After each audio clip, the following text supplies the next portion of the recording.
আসসালামু আলাইকুম। আমি মোহাম্মদ জাহিদুল ইসলাম চৌধুরী বলছি আইকন কম্পিউটার টেকনোলজির পক্ষ থেকে আন্তরিক অভিনন্দন। আজকে আমরা মাইক্রোসফট এক্সেস থিওরিটিক্যাল বিষয় নিয়ে আলোচনা করব। চলুন শুরু করি। প্রথমে আমাদেরকে জানতে হবে ডাটাবেস ম্যানেজমেন্ট সিস্টেমটা আসলে কি। সংক্ষেপে আমরা বলি ডিবিএমএস, অর্থাৎ ইংরেজিতে বলি ডাটাবেস ম্যানেজমেন্ট সিস্টেম। তাহলে ডাটা জিনিসটা কি? ডাটা হচ্ছে আমরা কম্পিউটারে যা ইনপুট করি সেটাই কিন্তু ডাটা। অর্থাৎ মূল কথা হচ্ছে ইনফরমেশন বা তথ্যের ক্ষুদ্রতম একক হচ্ছে data. An item of data, data অর্থ যার অর্থ ফ্যাক্ট বা কোনো ধারণা, বস্তু, শর্ত, অবস্থা ইত্যাদিকে আমরা বুঝি। ঠিক আছে, তাহলে তথ্যের ক্ষুদ্রতম অংশ হচ্ছে ডাটা বা উপাত্ত। উপাত্তগুলোকে প্রক্রিয়াকরণের পর আমরা যেটা পাবো সেটা হচ্ছে তথ্য। আমরা বিভিন্ন ধরনের ডাটা দেখতে পাই, তার মধ্যে হচ্ছে নিউমারিক ডাটা, অর্থাৎ আমরা যে 1, 2, 3 যেগুলো দেখি সেগুলো হচ্ছে কি নিউমারিক ডাটা। আরেকটা ডাটা দেখি সেটা হচ্ছে বুলিয়ান ডাটা, হয় ইয়েস না হয় নো। এটাকে আমরা ট্রু ফলস বলতে পারি অথবা অন অফ 0, 1 বলতে পারি। এগুলো হচ্ছে বুলিয়ান ডাটা, অর্থাৎ বুলিয়ান অ্যালজেব্রার মধ্যে যেগুলো আমরা দেখি। আচ্ছা, এরপর আছে নন নিউমারিক ডাটা। আচ্ছা, আমরা নিউমারিক ডাটাকে আবার দুই ভাগে ভাগ করা হয়। একটা হচ্ছে ইন্টিজার, 125 ইন্টিজার, এটা হচ্ছে পূর্ণ সংখ্যা। আর 125.75, তাহলে এটা হচ্ছে ফ্লোটিং পয়েন্ট, অর্থাৎ দশমিক সংখ্যা যুক্ত যে নাম্বারগুলো সেটাকে আমরা বলি ফ্লোটিং পয়েন্ট। আর এখানে নন নিউমারিক বলতে আমরা যেটা বুঝি সেটা হচ্ছে নন নিউমারিকের মধ্যে আছে ক্যারেক্টার, যেমন এ বি সি ডি, এগুলা হচ্ছে নন নিউমারিক। সালমা, SALMA, এভাবে, অর্থাৎ সালমা এই শব্দটাকে যখন আমরা ডাবল কোটেশনের মধ্যে লিখবো তখন সেটা হবে স্ট্রিং। আমরা প্রোগ্রামিং করার সময় বিভিন্ন সময় দেখি আমাদের বিভিন্ন ধরনের স্ট্রিং ইউজ করতে হয়। ঠিক আছে, আর অবজেক্ট বলতে আমরা বস্তুগত জগতে যা দেখি তার প্রত্যেকটা কিন্তু এক একটা অবজেক্ট। আচ্ছা, ডাটাবেস শব্দের অর্থ কি? ডাটা শব্দের অর্থ হচ্ছে উপাত্ত, আর বেস মানে গাঁটি, সমাবেশ, ভান্ডার, যেখানে অনেকগুলো ডাটা আছে, উপাত্তের সমাবেশকে বুঝি। অর্থাৎ আমরা যদি এটা সংজ্ঞা দিতে যাই তাহলে পরস্পর সম্পর্কযুক্ত ডাটার সমাবেশও কিন্তু ডাটাবেস। আমরা যদি এটাকে ভিন্নভাবে বলতে যাই তাহলে এক বা একাধিক সম্পর্কযুক্ত প্রতিষ্ঠানের কার্যক্রম বর্ণনা করার জন্য ডাটা সংগ্রহকে ডাটাবেস বলে। আমরা আরো ভিন্নভাবেও বলতে পারি, যেমন পরস্পর সম্পর্কযুক্ত এক বা একাধিক টেবিল বা ফাইলের সমষ্টি হচ্ছে ডাটাবেস। এক বা একাধিক প্রতিষ্ঠানের সমস্ত ডাটা ওই টেবিলের মধ্যে সংরক্ষিত থাকে। একটা ডাটাবেসের মধ্যে কিন্তু অনেক ধরনের টেবিল থাকতে পারে, যেমন একটা স্কুলের ডাটাবেস। স্কুলের ডাটাবেসের মধ্যে একটা টেবিল থাকতে পারে student information table, teacher information table, আবার স্টুডেন্টদের রেজাল্ট টেবিল, টিচারদের স্যালারি টেবিল, এ ধরনের অ্যাটেন্ডেন্স টেবিল, অনেক ধরনের টেবিল কিন্তু থাকতে পারে। তাহলে এরকম অনেকগুলো টেবিল মিলে হচ্ছে মূলত একটা ডাটাবেস। আচ্ছা, এখন আমরা যে জিনিসটা দেখবো সেটা হচ্ছে ডাটা এবং ইনফরমেশন। ডাটা মানে তো উপাত্ত, অর্থাৎ কম্পিউটারে আমরা যা ইনপুট করি সেটা হচ্ছে ডাটা। অর্থাৎ ডাটা হলো তথ্যের ক্ষুদ্রতম একক। অর্থাৎ মোট কথায় আমরা কম্পিউটারে যা ইনপুট দিই কিবোর্ড এবং মাউসের মাধ্যমে, সেটাই হলো মূলত ডাটা। অর্থাৎ ডাটাবেস জগতের মৌলিক এবং প্রথম যে উপাদান সেটা হচ্ছে ডাটা। আর তথ্যের ক্ষুদ্রতম একক হচ্ছে ডাটা। ডাটা প্রক্রিয়াকরণের পড়ার পরে, অর্থাৎ ডাটা প্রসেস করার পরে আমরা যেটা পাবো সেটা হচ্ছে ইনফরমেশন বা তথ্য। যেমন আমরা প্রত্যেক জীবনের যদি আমার কথা বলি, যেমন মনে করেন আপনাকে যদি কেউ বলা হয় 10 যোগ 5 কত, আপনি স্বাভাবিকভাবে বলেন 15। তাহলে 10 এবং 5 আমি এটা ইনপুট দিচ্ছি, এরপরে এটা 10 এবং 5 যোগ করে প্রক্রিয়াকরণ করার পরে আমাকে আপনি বলতেছেন 15। তাহলে 15 এটা হচ্ছে ইনফরমেশন মানে তথ্য।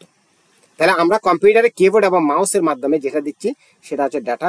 কম্পিউটার প্রসেসিং করার পরে আমাদেরকে মনিটর বা প্রিন্টারের মাধ্যমে যেটা দিচ্ছি সেটা হচ্ছে আউটপুট বা তথ্য। ডাটা এবং ইনফরমেশনের মধ্যে পার্থক্যটা কি? উপাত্ত এবং তথ্যের মধ্যে পার্থক্যটা আমরা একটু দেখি এক নজরে। তথ্যের ক্ষুদ্রতম একক হলো ডাটা। ডাটা প্রক্রিয়াকরণের ফলে আমরা যেটা ফলাফল পাবো সেটা হচ্ছে তথ্য। সাজানো অর্থবোধক নয় এমন কিছু ফ্যাক্ট বা ঘটনাকে আমরা বলবো উপাত্ত। সাজানো অর্থবোধক উপাত্ত হলো তথ্য। উপাত্ত সরাসরি ব্যবহার করা যায় না, তথ্য কিন্তু সরাসরি ব্যবহার করা যায়। এটি ডাটা হচ্ছে প্রক্রিয়াকরণের পূর্বের অবস্থা, অর্থাৎ প্রসেস হওয়ার আগের অবস্থা, আর ইনফরমেশন হচ্ছে প্রসেস হওয়ার পরের অবস্থা। ডাটার ক্ষুদ্রতম অংশবিশেষ, ডাটা হচ্ছে তথ্যের ক্ষুদ্রতম অংশবিশেষ, আর অনেকগুলো ডাটার সমষ্টি হলো তথ্য। উপাত্ত কোনো বিষয় সম্পর্কে আমাদের জাস্ট একটা আংশিক ধারণা প্রদান করে, আর তথ্য হচ্ছে সম্পূর্ণ ধারণা প্রদান করে। তথ্য যে কোনো বিষয় সম্পর্কে সম্পূর্ণ ধারণা প্রদান করে।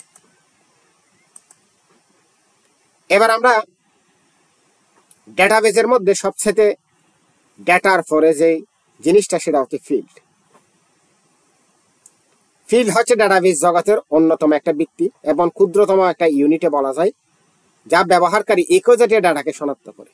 যেমন এখানে নেমটা একটা কলাম বা ফিল্ড, এখানে অ্যাড্রেসটা হচ্ছে একটা ফিল্ড। তাহলে অ্যাড্রেসের মধ্যে সবগুলো কিন্তু অ্যাড্রেস, ঠিকানা আছে। আর নেম এই কলামের মধ্যে, এই ফিল্ডের মধ্যে সবার নাম আছে। আর এসআইডি এখানে কিন্তু সবার রোল নাম্বার আছে। আর এখানে ফোনের মধ্যে সবার কিন্তু কি ফোন নাম্বার। তাহলে এই কলাম বা ফিল্ড দ্বারা একই জাতীয় ডাটাকে নির্দেশ করে বা শনাক্ত করে। তাহলে রেকর্ড কি? রেকর্ড হচ্ছে অনেকগুলা কলাম বা ফিল্ডের সমষ্টি। যেমন মনে করে এইটা হচ্ছে যে কামরুল ইসলামের রেকর্ড, এটা হচ্ছে আনাস মাহমুদের রেকর্ড, এটা হচ্ছে পুরো লাইনটা হচ্ছে কি আরাফাত হোসেনের রেকর্ড। তাহলে পরস্পর সম্পর্কযুক্ত কয়েকটি ফিল্ডের সমন্বয়ে রেকর্ড গঠিত হয়।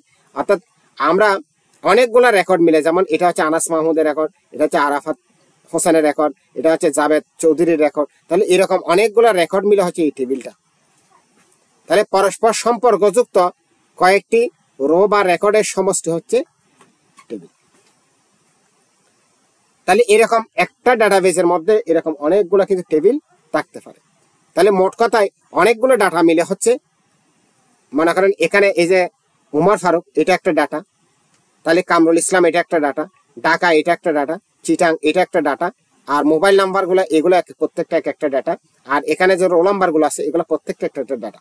এরকম অনেকগুলো ডাটা মিলে হচ্ছে এরকম একটা কলাম। যেমন এটা হচ্ছে নেম কলাম, এটা হচ্ছে অ্যাড্রেসের কলাম, এটা হচ্ছে ফোন নাম্বারের কলাম। বুঝতে পারছেন? তাহলে এখানে দেখেন, তাহলে অনেকগুলো ডাটা মিলে হচ্ছে একটা কলাম, আর অনেকগুলো কলাম মিলে হচ্ছে রো বা রেকর্ড। যেমন এটা হচ্ছে উমর ফারুকের রেকর্ড, এই লাইনটা হচ্ছে কি, অর্থাৎ যেটা আমরা হরিজেন্টালি আছে, যেটা হরিজেন্টালি আছে এখানে আনাস মাহমুদ এটা হচ্ছে একটা রেকর্ড, এটা হচ্ছে আরাফাত হোসেনের রেকর্ড, এটা হচ্ছে জাভেদ চৌধুরীর রেকর্ড। তাহলে এগুলো প্রত্যেকটা এক একটা রেকর্ড। এরকম অনেকগুলো রেকর্ড মিলে হচ্ছে এই পুরো টেবিলটা। আর একটা ডাটাবেজের মধ্যে এরকম অনেকগুলো অসংখ্য টেবিল থাকতে পারে। আপনি যদি একটা স্কুলের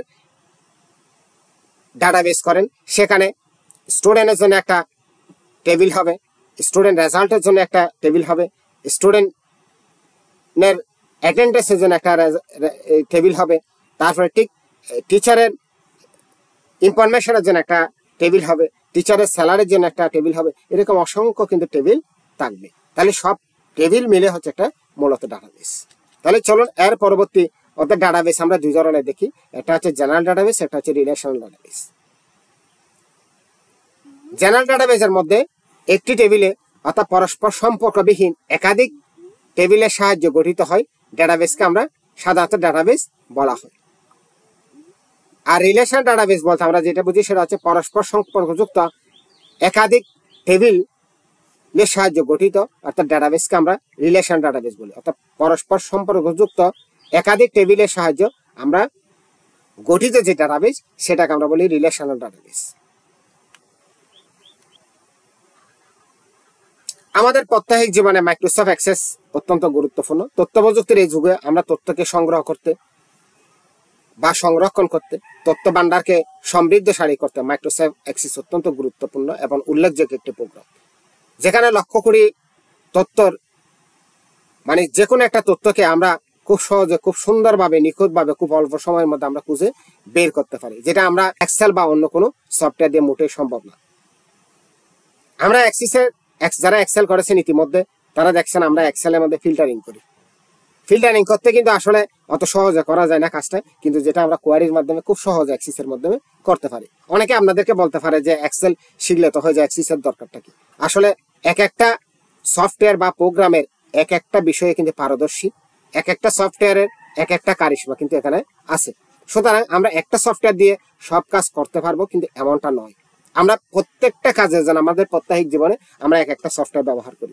যেমন আমরা কোনো ডকুমেন্টস যখন তৈরি করতে যাই তখন আমরা MS ওয়ার্ড ব্যবহার করি, আমরা যখন হিসাব নিকাশ করতে যাই তখন এক্সেল ব্যবহার করি, আমরা যখন কোনো প্রেজেন্টেশন তৈরি করতে যাই তখন আমরা পাওয়ারপয়েন্ট ব্যবহার করি। যখন আমরা ডাটা নিয়ে ইউজ পরিমাণ ডাটা নিয়ে কাজ করতে যাই, এগুলোকে কোয়ারি করতে যাই, তখন কিন্তু আমরা এক্সিস ব্যবহার করি।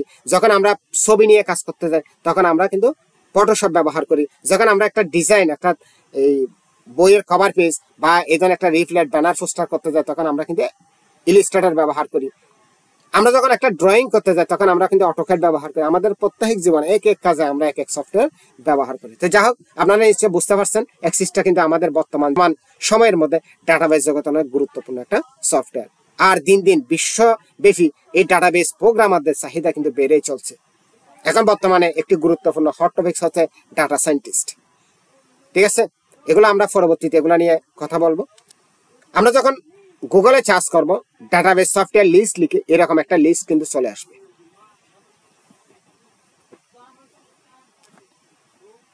এখানে দেখেন, এখানে ডাটাবেস সফটওয়্যার ম্যানেজমেন্ট অর্থাৎ ডাটাবেস ম্যানেজমেন্ট সফটওয়্যার লিস্ট লিখলে এখানে যেমন দেখতে পাচ্ছি মাইএসকিউএল, এখানে আছে ওরাকল, এসকিউএল সার্ভার, এখানে পোস্টেজ, আইবিএম, ডিবিটো, এসকিউএল আইটি, এ ধরনের অনেকগুলো কিন্তু ডাটাবেস সফটওয়্যার আছে।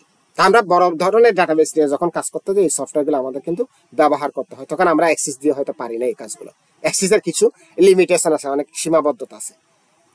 আপনারা যখন ডাটাবেস অ্যাডমিনিস্ট্রেটর হবেন, ডাটাবেস ডিজাইনার হবেন, ডাটাবেস ডেভেলপার হবেন, বা আপনি যখন সফটওয়্যার ইঞ্জিনিয়ার হবেন, প্রোগ্রামার হবেন, আপনাকে অবশ্যই এই সমস্ত সফটওয়্যারগুলো নিয়ে তখন কাজ করতে হবে। MySQL, SQL server, Oracle, postage, SQL IT, এই ধরনের সফটওয়্যারগুলো নিয়ে তখন কাজ করতে হবে। বর্তমান সময়ে ডাটাবেসের মধ্যে অ্যাক্সেসটা অনেক গুরুত্বপূর্ণ। যেমন আমরা ডিবিএস, বক্সো, বিটেন এই ধরনের সফটওয়্যারগুলোতে একটিমাত্র ডাটাবেসের মধ্যে একটিমাত্র টেবিল সংরক্ষণ করতে পারি, কিন্তু অ্যাক্সেস এমন একটা সফটওয়্যার যেটাতে আমরা একটা ডাটাবেসের মধ্যে অনেকগুলো টেবিল কিন্তু সংরক্ষণ করতে পারি। তো যার কারণে এখন যারা এই অফিস কোর্স শিখে তাদের কাছে কিন্তু মাইক্রোসফট অ্যাক্সেসটা কিন্তু, বা যারা বিগিনার অর্থাৎ ডাটাবেস জগতে, তারা কিন্তু সবাই অ্যাক্সেসটাকেও তার পছন্দের প্রোগ্রাম হিসাবে কিন্তু বেছে নেয়।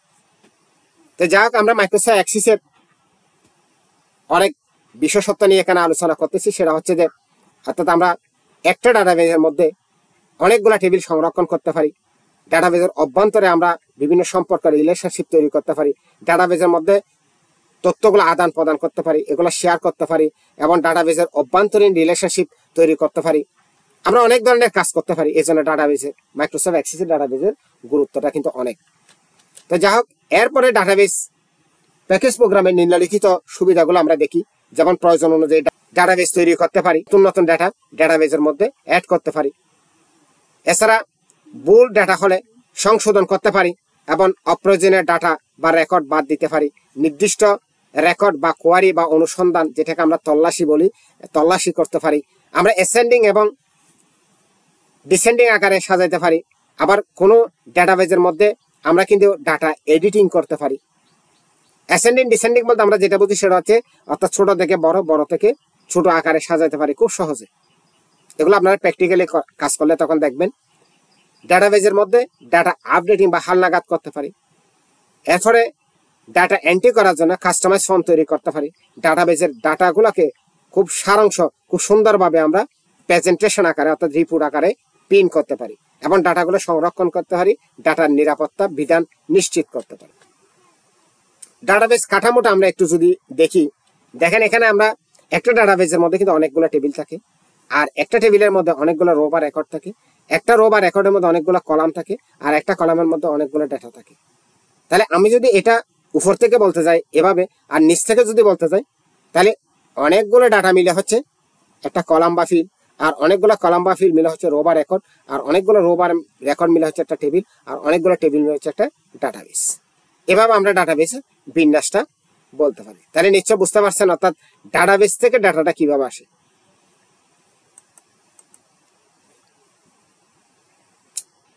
ডাটার বিভিন্ন উপাদানের মধ্যে অন্যতম উপাদান, যে আমি আগে বলছিলাম, ডাটাবেস জগতের সবচেয়ে ক্ষুদ্রতম একক হচ্ছে ডাটা। আর ফিল্ড হলো ডাটাবেসের ভিত্তি, যেখানে ফিল্ডগুলো অর্থাৎ নির্দিষ্ট একই ক্যাটাগরি, একই জাতীয় ডাটাগুলোকে আমরা যেখানে সংরক্ষণ করে রাখি।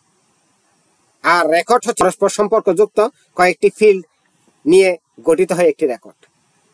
আর এখানে এক বা একাধিক রেকর্ড মিলে হচ্ছে একটা টেবিল। তাহলে আপনি চিত্রের মধ্যে এখানে দেখতে পাচ্ছেন, এখানে যেমন ডাটা আছে, আর এগুলো প্রত্যেকটা এক একটা কিন্তু ডাটা। আর এরকম অনেকগুলো ডাটার মধ্যে একটা কলাম, যেমন এটা কাস্টমার নেম, এটা হচ্ছে কাস্টমার অ্যাড্রেস, এগুলো হচ্ছে একটা কলাম। যেমন এই রো বা রেকর্ড হচ্ছে, যেমন এটা হচ্ছে খালেদা বেগমের রেকর্ড, ঠিক আছে। এভাবে অনেকগুলা রেকর্ড মিলে হচ্ছে এই পুরো টেবিলটা। এটা একটা কাস্টমার টেবিল। ডাটা প্রসেসিং চক্র, অর্থাৎ আমরা যখন কোনো ডাটা ইনপুট দিব, এটা প্রসেস হবে, প্রসেস হয়ে আমরা আউটপুট পাবো। এভাবে আমরা কিন্তু আগে দেখে এসেছি। আমরা ডাটা ইনপুট দেব, প্রসেস হবে, প্রসেসে আউটপুট যেটা পাবো, আউটপুটকে যখন আমার ইনপুট হিসাবে দিব, এটা প্রসেস হবে, আবার আউটপুট হবে, আউটপুট যেটা হবে সেটাকে আবার যখন ইনপুট, এই প্রক্রিয়াটা যদি বারবার চলতে থাকে, এই প্রক্রিয়া, সেটাকে আমরা ডাটা প্রসেসিং চক্র। আমরা এভাবে একটা সিস্টেমের কথা যদি কল্পনা করি তাহলে কেমন হয়? যেমন এখানে আমি ধান দিলাম, এটা জাস্ট একটা এক্সাম্পল। আমি এখানে ধান দিলাম, ধানটা প্রসেস হয়ে এখানে চাল হয়ে গেল, চালটা আবার দিলাম এখানে একই মেশিনের মধ্যে, তাহলে এটা ইনপুট দেওয়ার পর এটা প্রসেস হয়ে এটা কি হয়ে আটা হয়ে গেল। আবার এই আটাটা আবার দিলাম এখানে, এখানে দেওয়ার পরে একটা প্রসেস হয়ে কাই হয়ে গেল। এই কাইটা এখানে আবার দিলাম, এটা বেলে প্রসেস হয়ে এটা কি হয়ে গেল, রুটি হয়ে গেল, রুটির মতো, জাস্ট পাউরুটির মতো বা কেকের মতো হয়ে গেল। আবার এই কেকটাকে আবার এখানে দিলাম, এখানে এটা প্রসেস হয়ে এটা ড্রাই কেক হয়ে গেল। এই প্রক্রিয়াটা যখন বারবার চলতে থাকবে, সেটাকে আমরা বলবো ডাটা প্রসেসিং চক্র। তখন পর্যন্ত আমার ভিডিওটি ধৈর্য ধরে দেখার জন্য আন্তরিক অভিনন্দন। আপনারা যদি ভিডিওতে কোনো কিছু না বুঝে থাকেন, অবশ্যই কমেন্ট বক্সে আমাকে জানাবেন, আমি আরেকটি ভিডিও দিয়ে আপনাদের সহযোগিতা করবো ইনশাআল্লাহ। আমার ভিডিওটি যদি ভালো লেগে থাকে অবশ্যই লাইক কমেন্ট শেয়ার করুন। পরবর্তী ভিডিও পাওয়ার জন্য আমার চ্যানেলটি সাবস্ক্রাইব করে রাখুন, পাশে থাকা বেল বাটনে ক্লিক করুন। সবাইকে ধন্যবাদ। আসসালামু আলাইকুম।